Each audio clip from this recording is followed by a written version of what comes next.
Don Shanahan, I am dressed up as my favorite troll, Branch. I went formal in Irish as if that was the trolliest thing I got with green. So that's as far as I can go today. Well, you're growing out the hair for No Shave November, looks Yeah, like. yeah. So It's no one likes it, so it's a struggle. But my students at school are like, "What are you doing?" And then my kids are like, "No, Dad." And then my wife's like, "Oh, whatever," So it's yeah, it's a plight of my own. So we'll see what happens. well, hopefully we're going to be talking about something that more people will like than your beard, and I happen to Yeah, dig it. and something So with more hair too. Yeah, huh? far yes, but yeah, we're going to talk about Trolls Band Together. Hmm. A movie so nice you saw it twice and it I hasn't even did. come out yet. I mean, by the time this episode drops, it'll be just opening. Mm. But you and I went to a critics screening the other day with our families, which was very nice. But you tell me a bit about your background. You saw this last month in LA, right? I did. I was in LA doing visiting family and for not yeah, visiting family in LA, and I had the opportunity while I was there I had some free time, and I'm like, well, while I'm out here, is there anything movie I can get my hands on to see? So I called some critic friends or some association friends. I'm like, hey, anything happening Saturday, blah blah blah, they're like, well, we got this screening for this, and I'm like, I'll take it, sure. So this was the Animation is Film Festival, which was in their second year, where they do just an animated film festival of new stuff from around the world, bringing back some anniversary things like that, like Mask of the Phantasm played for its 30th anniversary. But Wow. kind of one of the more popular hitters coming was a very early showing of Trolls Band Together, because it was kind of the Saturday primetime family spot, and most of these screenings have been a mix of daytime and evening time things depending on the content of the animation. But real nice film festival. I got hooked up with this through got a ticket to see it through the Hollywood Creative Alliance that I'm in Scott Menzel. Thank you to Scott for pointing me in the right direction to get on the list to get a ticket to see the movie. And yeah, it was at the TCL Chinese Theater, which is on Hollywood Boulevard downtown there, and next to the Grauman's Chinese Theater, and right in the thick of the Dolby Cinema where they do the Oscars, and obviously the Hollywood Boulevard thing with between the Hands of the Cement and the Stars. So I played tourist for an afternoon in Hollywood, and got to see this movie early, and it was kind of their critics screening too. So there was obviously Oh, people take it. I mean, it was a big family affair and a festival screening, but there's still definitely, you could tell, people like me and you doing the work there, but got to bring their kids. And after the screening, it was still during the writers and well, not so much the writers, but it was definitely during the actor strike, where the director and a couple of the creative head people between the storytelling head and then the animation head and a couple other, like a music supervisor. It's a 5-person team was there to kind of just do a typical festival post film Q&A of, like, the genesis of this and where they came from and how they decided on what they decided on. And then everyone had questions of just like, how'd you get NSYNC back? Like, that's all they cared about was Justin and NSYNC.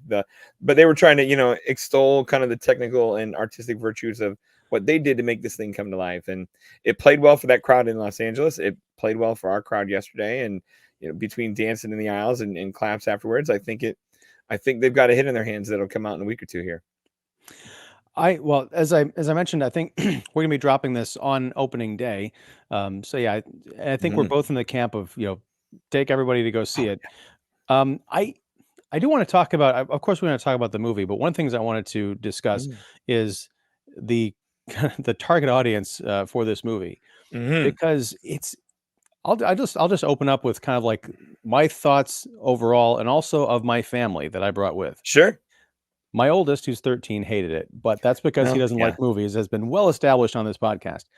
My youngest, who's 6, really liked it, Mm-hmm. but when I asked him, like, "What was your favorite part?" He's like, "I don't know."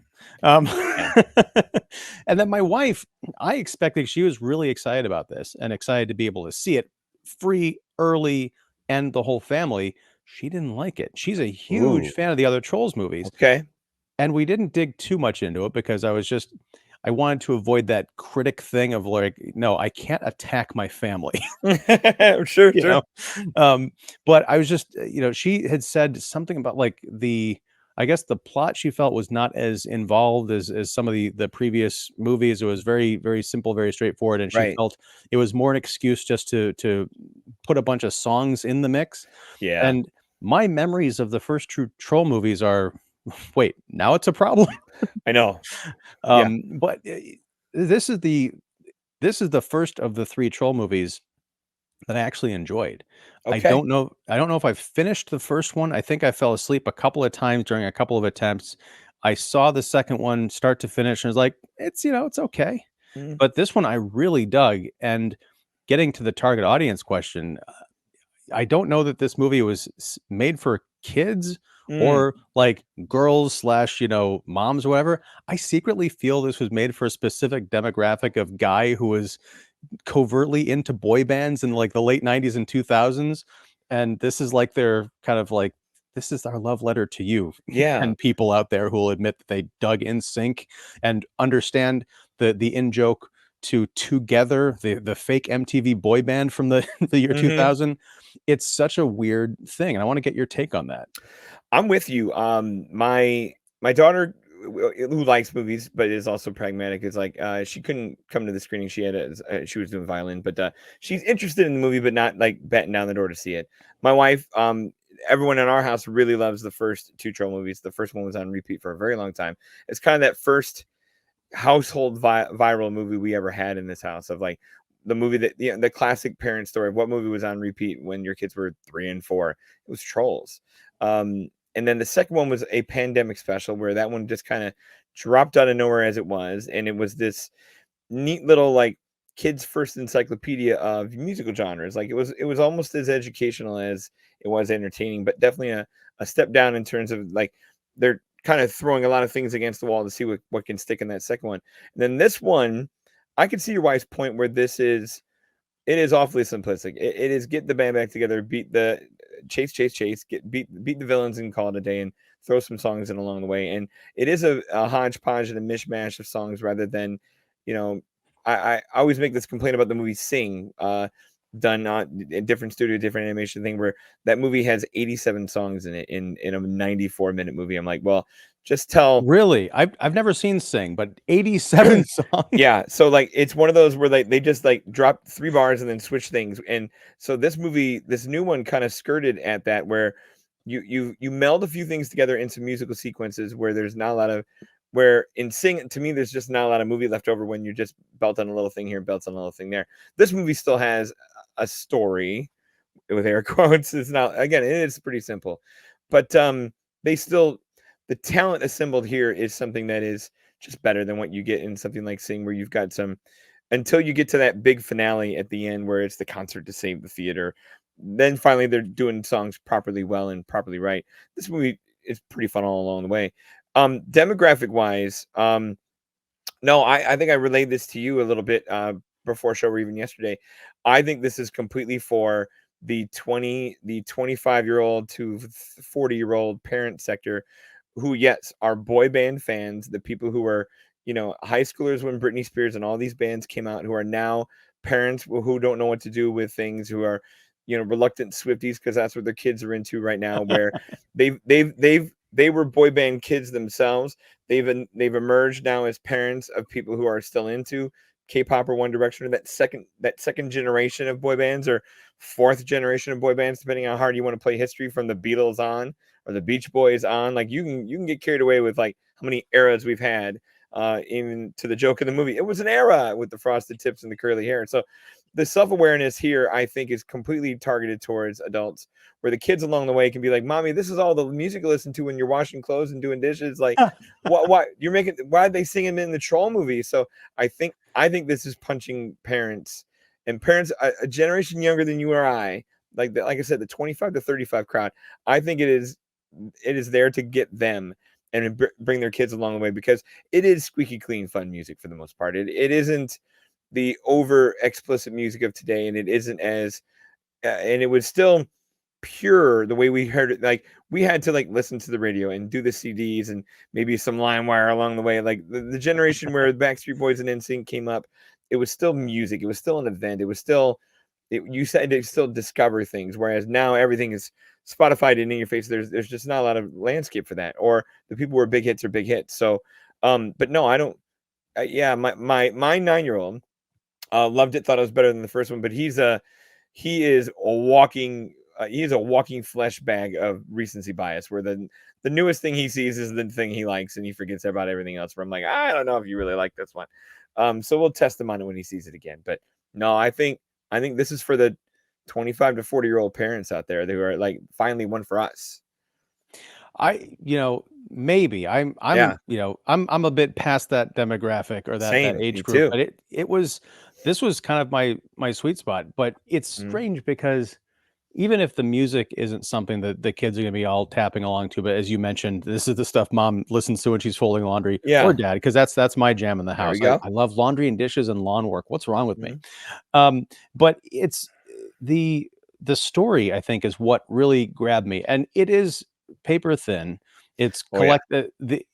I guess we should talk about what the movie is about, but Eh, there's a there's a boy band back in, I guess, whatever counts as the late 90s in the Troll universe called Brozone. Rosen. And it was basically a prototype of NSYNC. You had Mhm. like the shy one, the leader, the baby, literally the baby played, baby Branch, who would grow up to become Branch in the Troll movies. Right. He's kind of like the cynical gray guy, but he started off as a cute, optimistic, last member of a boy band of brothers. Mhm. They break up in the opening scene because it's their first show of a new tour. They're going to master this family harmony that's legendary apparently, but they fail to do it because of like they can't quite get along, and then they Mhm. break up and go their separate ways.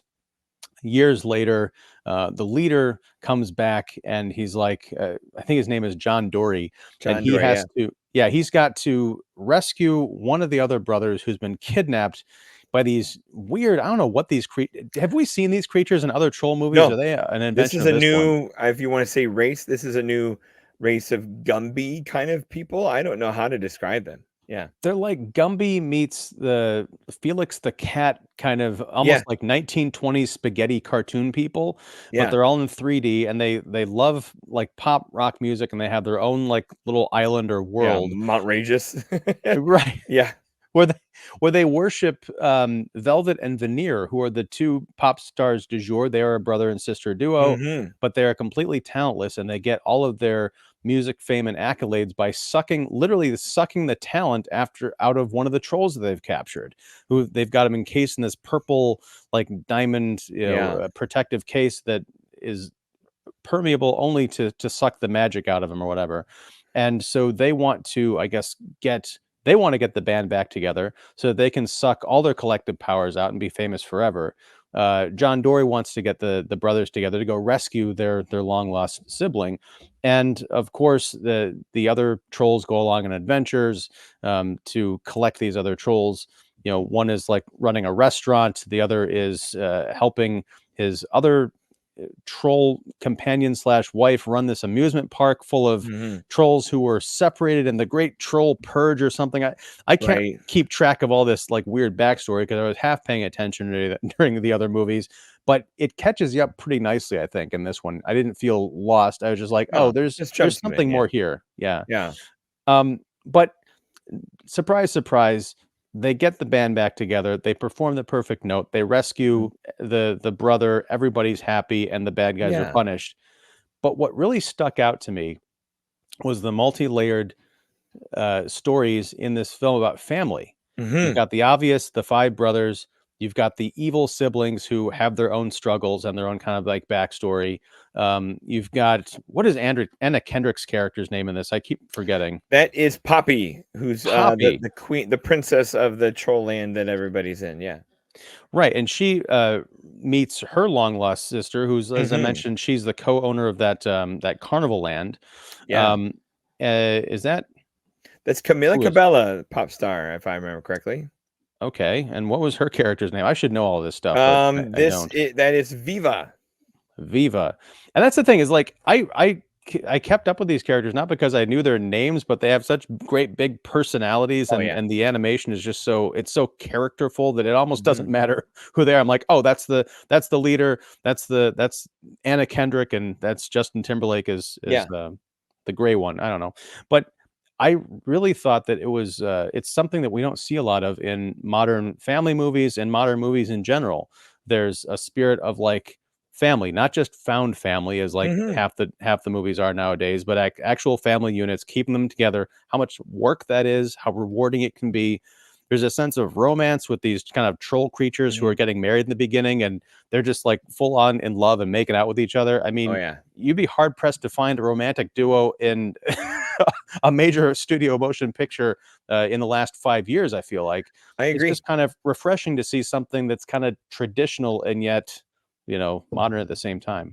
Yeah, I agree. Like, you've got the binds of family are just the multi layers that I think in most movies we'd get one. We would get the long lost brother quotient. That's as far as we'd ever get, or it would just be Poppy bugging Branch all movie to get married because their friends just got married, and like that would be about as deep as you would get. And then even that's hinted at here a little bit, but they still don't because there's the sister shows up for Poppy, and then obviously the brothers have a big plight, and then Velvet and Veneer, there's a fracture there about whether or not they're doing the right thing, which is again refreshing to see. It's not complete nefarious, all the way, black-hearted villain.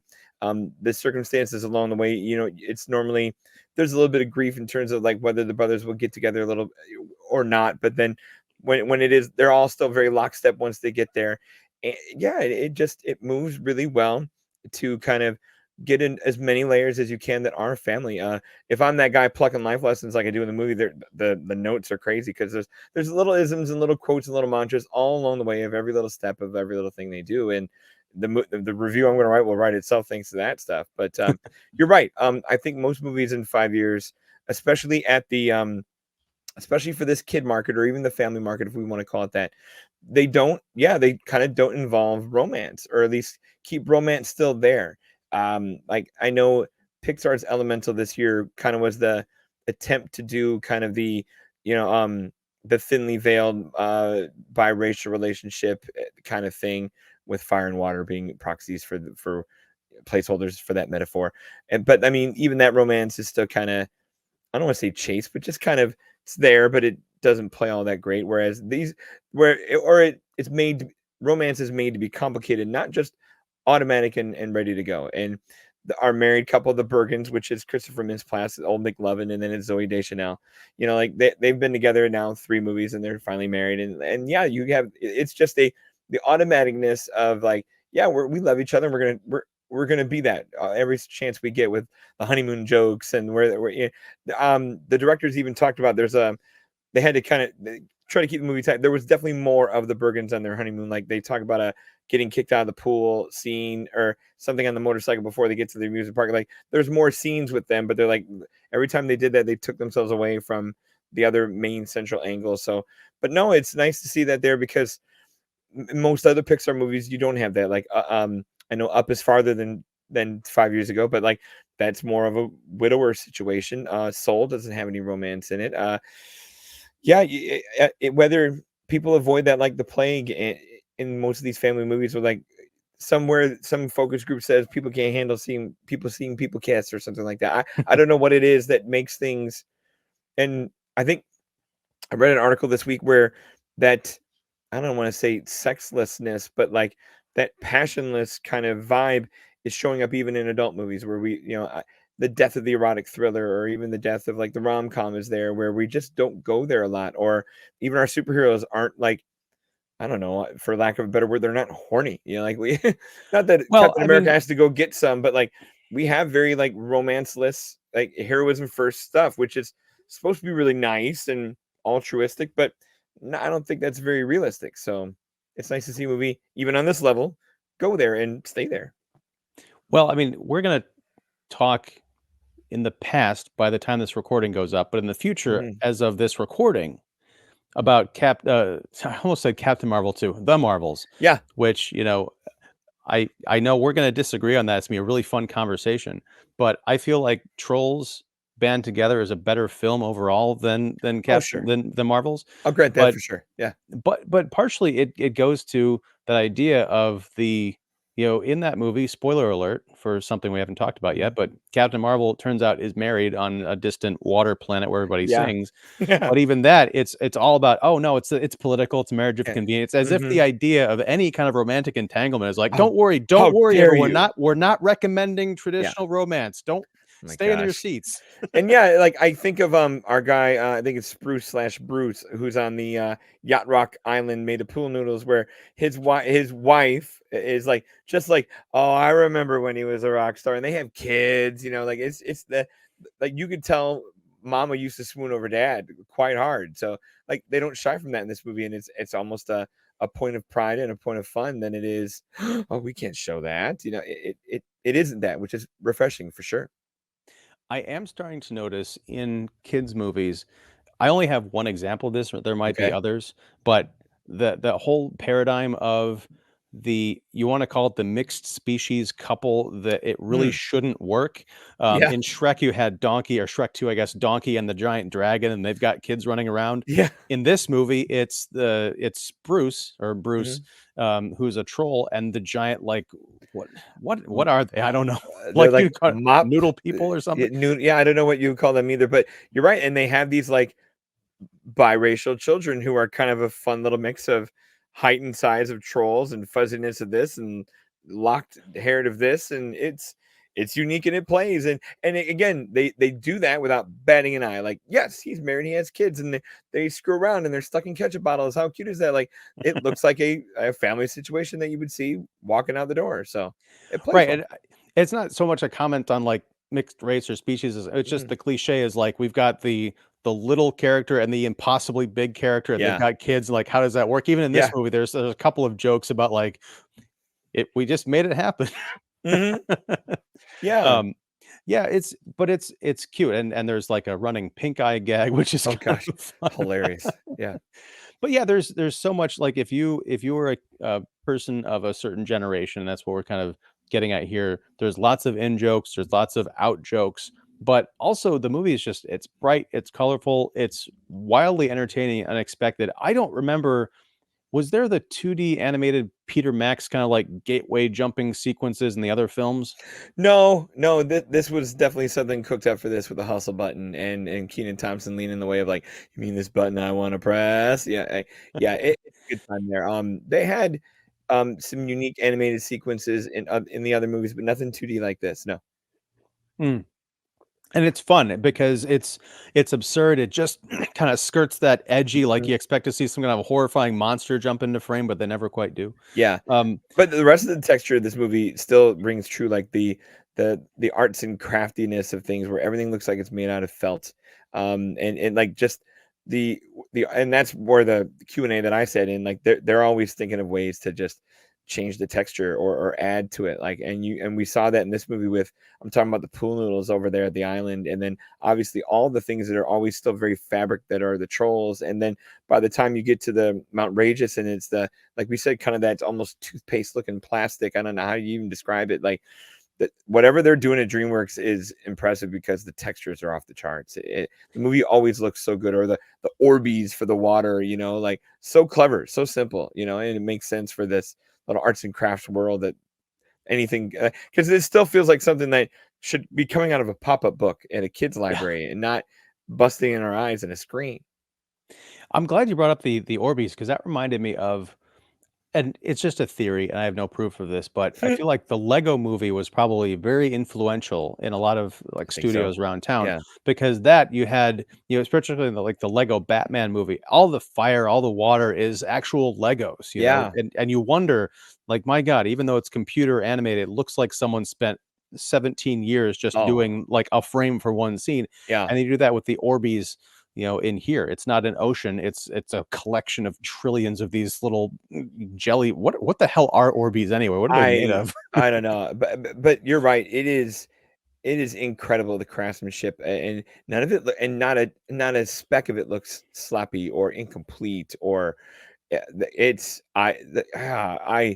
I'm always astounded by these movies, and three in a row, all of them. I even watching the first one, where clearly technology's gained a little bit in maybe the 10 years since this first one, but it they all look so darn good. If anything, they're hiding a few tricks back in their bag. Like I remember in the first movie, like the hair that the trolls can do can almost kind of be like their grappling hook and their movement things, and we don't get a lot of that. It's those superhero moves in this movie where it's the vehicles, it's the glitter and the songs more than it is the hair tricks, but even those are still look amazing. I don't know how they do it. I have no clue how they do it. I don't either. Well, I mean, the obvious answer is you've got people who study this Yeah. stuff for years, and they're brilliant artists and digital technicians. But Mm-hmm. it's nice to be able to go to a movie that is all 3D animated and still be surprised. I mean, Definitely. so much of this stuff just washes over me. I'm like, yeah, I should be amazed, but it's kind of like, reading comic books, and the story is just so lackluster that you find yourself flipping past these pages, which someone probably spent 2 days rendering this realistic street scene. Where you're Mm-hmm. like, okay, so Peter Parker's walking to a bar next. Right. Whereas this, it's like, I do want to watch this again, and I do want to own it, and it almost makes me want to go back and watch other troll movies. I don't know if Don, are they as good as this? Is this the best they've First, done? first one's fantastic. The first one's all about the confrontations with their predators, which are the Bergens, the two characters you see getting married in the movie, and how they solve that situation and become friends. The second one is this battle, like this battle of music competition with a warring race of trolls that are conquering the different realms of music genres. Like they'll go to countryland, they'll go to That's right. metalland, and it's this multitude of music thing where the music's on full blast in the second one, which can play because you've got a bunch of artists who are diving in and trying different genres of music, and of course Justin Timberlake is a virtuoso guy who can kind of do anything. So that's for the music. The second one's fun, but it's an odd little almost warlike story because it's realm versus realm and music versus music, and it gets over its skis a little bit. But they're all of them. I mean, they know what they are. Where all of them are under an hour and 45 minutes. They get in, they get out. They don't overdo anything. They don't miss really a beat. They don't. Like I think all three are worth watching, especially the first one's to me a Stone Cold classic, and then the second one, I know it's kind of a pandemic dumper because it was that first film that kind of missed and landed at the same time, like on Netflix instead of going to theaters because we were in that thick of things. And I think it was unfairly missed, but at the same time, you kind of really have to go in liking a whole lot more music than either the first one or the second one. So that one's more for the music lovers.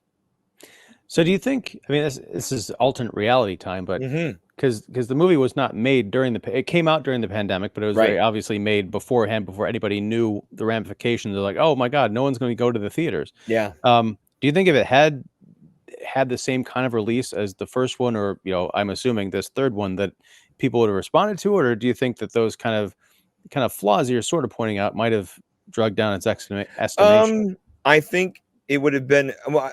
I forget the budget numbers on these movies a little bit, where it shouldn't be too strong or too big. Let me look up this third one here quick.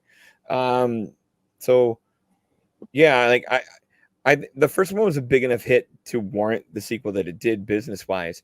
I think without a pandemic, it probably would have did just fine because I think it was slotted in that holiday slot right where this one is, where it would do just fine. It's going up against whatever Disney was that year or Pixar was that year, where like yeah, I mean we both saw Onward, where Onward's pretty good, but at the same time it was I don't know if the second Trolls is better than Onward, but I it would have played just Look, fine. I like Onward, so I was going to say I think Onward is the last great Pixar movie. I yeah I mean oh Soul's pretty good, but yeah, I haven't seen Elemental yet and Fall Away. But no, no, I think these movies, and there's a good chance this movie's gonna rake. Because I mean, what it's up. I mean, it's a different theater landscape too. Where how long will it get before the question will be just like these Disney ones these last couple of years is how long will DreamWorks let this be in theaters before it lands on whatever service they want to put it on? So these Disney ones always seem to have lately a ticking clock where everyone knows like, hey, you don't have to see Elemental, it'll just be on Disney Plus by August. Can you just wait a little bit more till August? And their usual June hitters. So I don't know the timeline of what DreamWorks has with Trolls and where it would even land. Is that Peacock before it's Netflix? I don't know where DreamWorks holds their, places their shingle. I I don't know that either, and I feel like I should, but it's one of those weird areas. But I would think it's going up against like the Hunger Games and Eli Roth's Thanksgiving, Yeah, in the next couple of weeks. So, it's a huge. I'm kind of surprised that it's not coming out as a Thanksgiving me release, too. because that everyone's, the Fast and the Furious cliche. It's all about family. This is another movie Mhm. that's all about family, but I think it really works. And I honestly, I feel like it's coming out like a week too early. Um, Probably, but yeah. maybe that's their advantage, that word of mouth comes where instead of like if you were to, oh, Trolls, yeah, we saw the first one, it was fine. Did you remember the second one? And maybe this is their 1 week get you going part where everyone and their brother will come out Thanksgiving because they heard, not just from people like us, but just that 1 week gets the ball rolling, where it's probably not a bad idea. Like like we've always had those blockbusters like Titanic and Aquaman that come out, or Star Wars even, like the week before Christmas, just because then they get you and then they get you again at Christmas, where you're almost giving yourself two holiday-ish weeks before they start to just settle in and be set to go. Interesting. So, like, yeah, like two opening weekends, kind of. Or Um, two competition free ones. I mean, again, like Hunger Games is a big deal, but have you seen that marketed that hard? Is that really going after the same crowd as this? And then Thanksgiving is, not for not for the Trolls crowd, but Maybe. No, true. um, the one thing I wanted to, the one nitpick I had about this movie is I was slightly confused at the end, Okay. because I I watched the credits and I saw the voice credits, like, oh, this actor was this person, like Eric Andre is in it and a whole bunch of folks. Hmm. But I thought, because as you kind of teased at the beginning, the big draw of this is NSYNC got back together to do a song Yeah. for this movie. And Brozone is very clearly a riff on NSYNC, Oh down to yeah. all the dynamics and the character types and all that business. I wasn't paying full enough attention. I thought that Brozone was the NSYNC guys. No, your actors there. So John Dory is Eric Andre. Mhm. Clay, the one at the music park, is Kid Cudi. Yeah. Floyd, the one that's trapped, is Troy Sivan. And then David Diggs, who's a fantastic musical artist, is he's Spruce, the beach yacht rock guy with the family. So yeah, So that is way off from NSYNC. yeah. But incredibly though, like super talented people. So like still Yeah, I mean, plays well. right, they were great. It's just that at the end, there's that whole thing about the brothers are back together. They're starting to tour, and there's like, and hey, look who we have opening for us, and it's these five trolls who come out, and that's actually in Yeah, sync. yeah. And they're not called that, I think, in the movie, but to see the credits come up, and that's who they were. So I don't know. I feel like that was kind of a miss. I'm not saying they should have cast the NSYNC people to do the voices, because I don't know Right. how good an actor Chris Kirkpatrick is. That's probably the part of it there, because you got David Diggs, who's he just did Sebastian in Little Mermaid. That's a professional. He knows Right, what he's doing. and they all do great. They're so good at their roles. I couldn't tell that they weren't, Yeah. actually in sync. And I think that there was a part of me that was watching this thinking, is this really in sync? Because they're really good. They're Well, much better yeah. than, I mean, Joey Fatone is the only one I think that is really an actor Same. Yeah. outside of Timberlake, right? Right. He's done some TV shows and the Big Fat Greek Wedding movies and stuff like that. Like he's kept up with it, but Yeah. everyone else not so much. Um, but no, the draw. I go back to the target demographic. If there's a certain crowd of people who are gonna go because, yeah, this is NSYNC's first return, the first single in 20 years. That's enough to bring out the 35-year-olds. It's gonna work. When I again in LA, like there were at the end of the movie, there's adults dancing and bopping in their seat as much as kids, because this is kind of their wheelhouse of music, and for many folks it is. And I was a big boy band person. I'm old enough where it's more New Kids on the Block than it is the 90s stuff. I'm older But than you, Don. I know, but, New Kids were like, my jam. What are you talking about? right, but I mean, but Hanging Tough shows up in this movie. We're like, here we True. go, and that's the fun part about. And I think this all goes back to Timberlake being the steward of this whole thing, not just as the talent on in the movie, but also an active producer. Like his longtime choreographer is this movie's choreographer that helps out the animators, like make everyone dance as good as they did. So like Timberlake is not just here for a paycheck; he's here making these movies. And the Timberlake has long been just a connoisseur and a multi-talented guy who can get on stage with Garth Brooks, can go to Nashville and do the CMAs. He can obviously has his rap background where he produces things with Timbaland, and he obviously all the pop stuff he's done from solo to group, where that's just the most universal probably solo artist we have right now, who can kind of do anything he wants and is good enough to just like not be a gateway guy. Like he's accepting and he includes everything that he wants. Like he's just that talented as a Southern kid from Tennessee. So it'd be different. I think, like I said, in different hands, this would be more glamour project. But I mean, Timberlake is here passing this, passing top billing to Anna Kendrick and letting, other artists come in and collaborate with him, bringing NSYNC back. He's willing to share the table. And I don't think we would see that with, I don't want to say Taylor Swift and other people, but I don't know how many people are as organized and as knowledgeable as he is to pull this off. I'm a big admirer of Justin Timberlake as well. Yeah. However, Uh-oh. I mean, did you hear about the Britney controversy from a couple of weeks ago? Yeah, that's him, all right. There was some speculation. I had heard someone say that the SAG strike is no one's happier about that and not being able to promote movies than Justin Timberlake. Yeah. But now that's over, and we've got there's a week between when we're recording this and the movie coming out. I wonder if they're going to even try and get interviews, because I know it's going to come up. And for anyone who doesn't know what the hell I'm talking about, in Britney Spears' new book, apparently it was revealed that when they were dating, there was a pregnancy that she was convinced to end because I guess, quote unquote, they were not ready to be parents. And that caused a lot of weird, factions and kind of like crossing of opinions there. And some folks were speculating, is that going to affect his new movie coming out? I don't know. Yeah, it's a delicate issue in this country, period. I mean, that's there's a full country division on that topic. And I feel like, I mean, he's a married, successful parent himself now, where like the two of them, I know Britney's, twirling knives in Instagram videos and hanging out in Vegas, but like, I hate to finger point, but like, if there's a guy who could come through this admitting his mistake, going, "Hey, I was young, I was stupid, but we made it through. She's fine, I'm fine." Like, I'm not saying he can laugh it away. I'm not saying he can PR and publicist magic this away.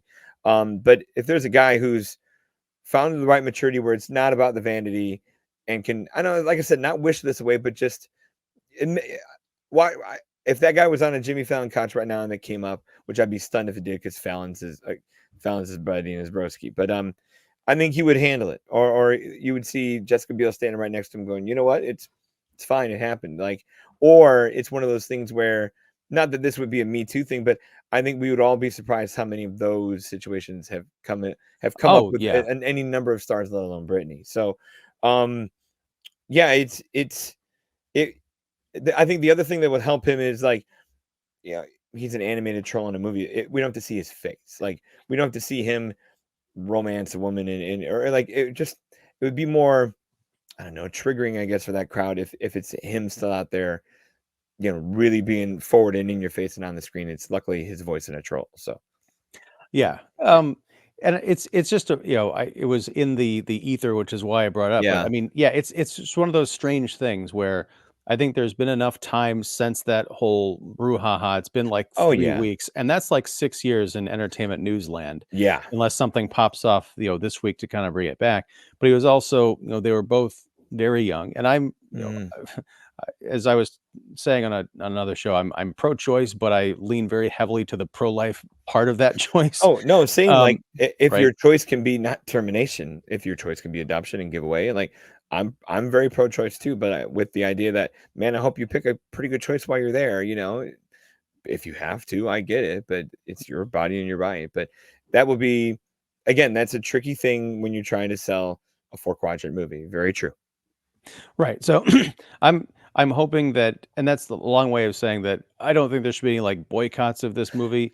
In fact, for it's weird because for that issue to come out, this Mhm. is a very pro-family, pro keep everybody together no Yeah, matter, the odds and has film. So been if people for, yeah, for 3 movies too. Like, right. he's not making scandalous, skirt the issue stuff. He's making wholesome good things. So Yeah.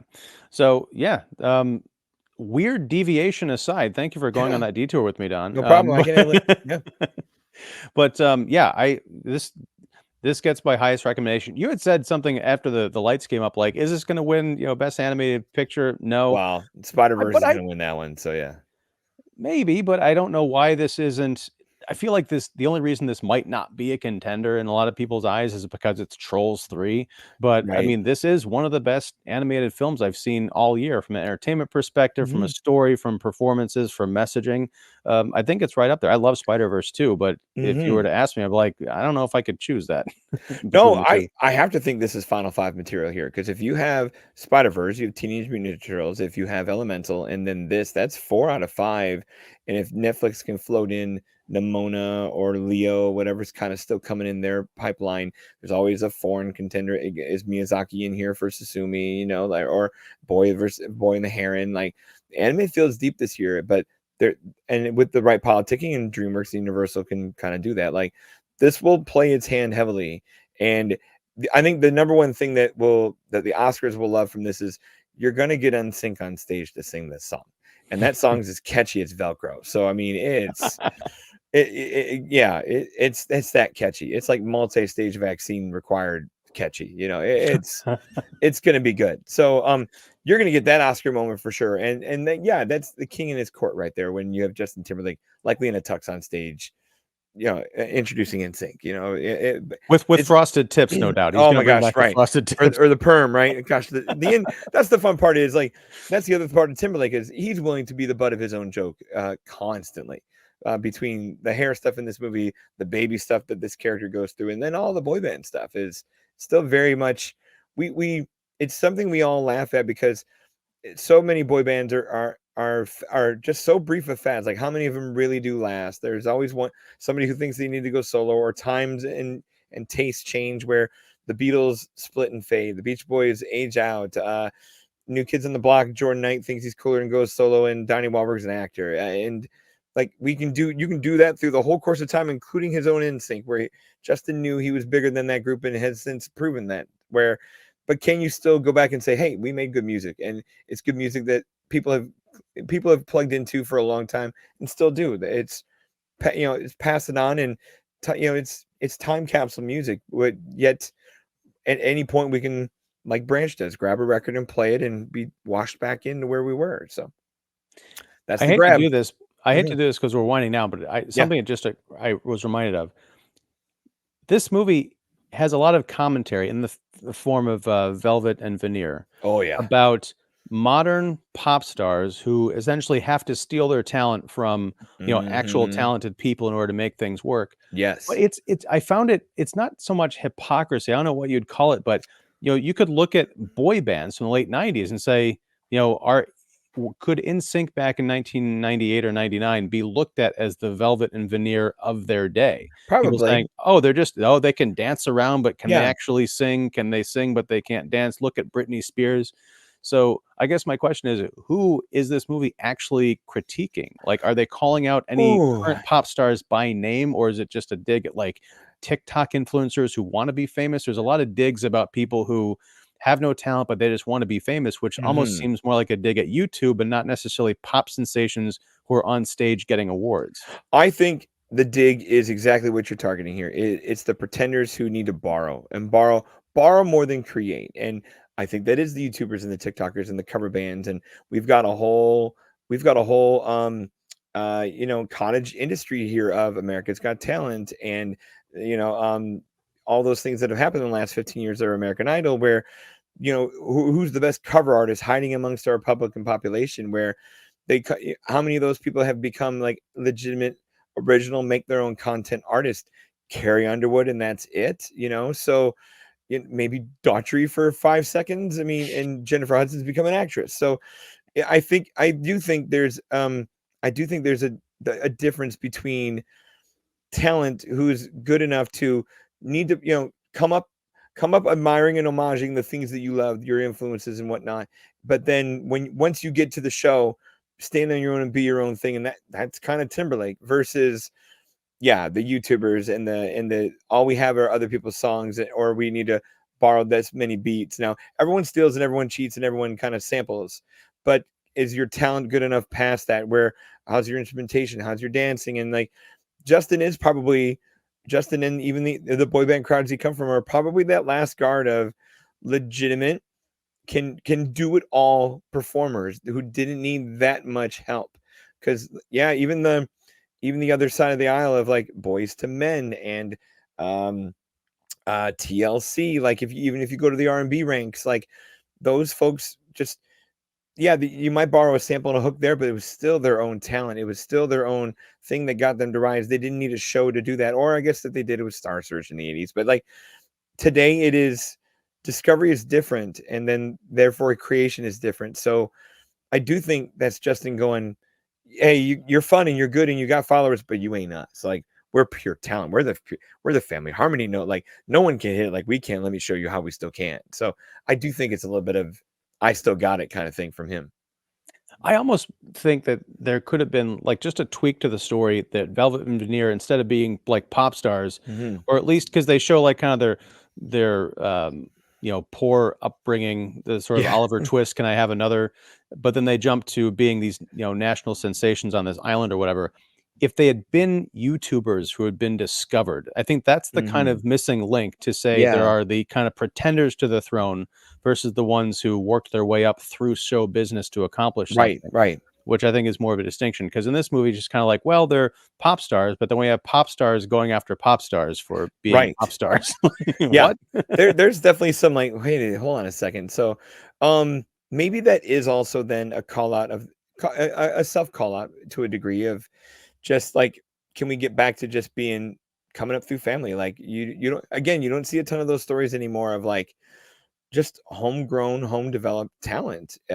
We the like I said, the discovery process is different today. We're therefore the creation process is different too. Where how many yeah, like we don't see the person who was a singer songwriter for a long time who then gets their bite of the apple to be the lead star, or someone who comes from a group who embarks on a solo career. It those things don't happen. Like Taylor Swift's kind of that last one, Mm. who came up as a kid. Like Leanne Rhymes did it before her in the country ranks, and or yeah, or it's tricky. Like who, I think there is that separator of borrowed talent to actual talent, and which is played for in the movie. So I think there's accuracy there.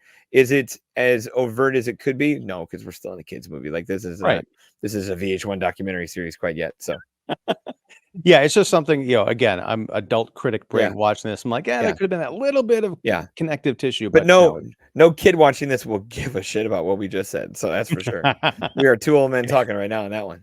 That's true. Yeah. Well, it's been fun talking to you. It was Mhm, fun, being able to hang out with you and your son and mhm. meeting families and stuff yesterday. So, thank you, Don Shanahan of Film You're welcome. Obsessive. Every movie has a lesson. The Cinephile Hissy Fit podcast, a record-breaking number of Critics Association Oh, memberships, I'm geez. sure. Yeah. So yeah, this has been fun. What do you got coming up? Anything you want to plug or talk about? I think you and I will see each other again, or at least do this again real soon. Where I think Wish is on Wish is on the timeline, Marvels is on the timeline. We'll be hitting the kick in the seat airwaves again soon. So, other than that, it's the chase. It's word season. It's Maestro tomorrow. It's Napoleon on Tuesday. It's getting crazy. Yeah. Well, you'll have to let me know how that goes. Mhm. I don't know if you'll. I think you'll still be watching Napoleon by the time we have to start recording the Marvels on Thursday, I'm sure. Probably. Yeah. Uh, but Don, thank you so much, folks out there. Please subscribe to Don's Cinephile Hissy Fit podcast. Also, follow all of his outlets. I'll link as many of them as I can fit down below. And if you liked this show, please like, subscribe, ring the bell for notifications. And until next time, whenever that is, whatever that is. Thanks very much and take care.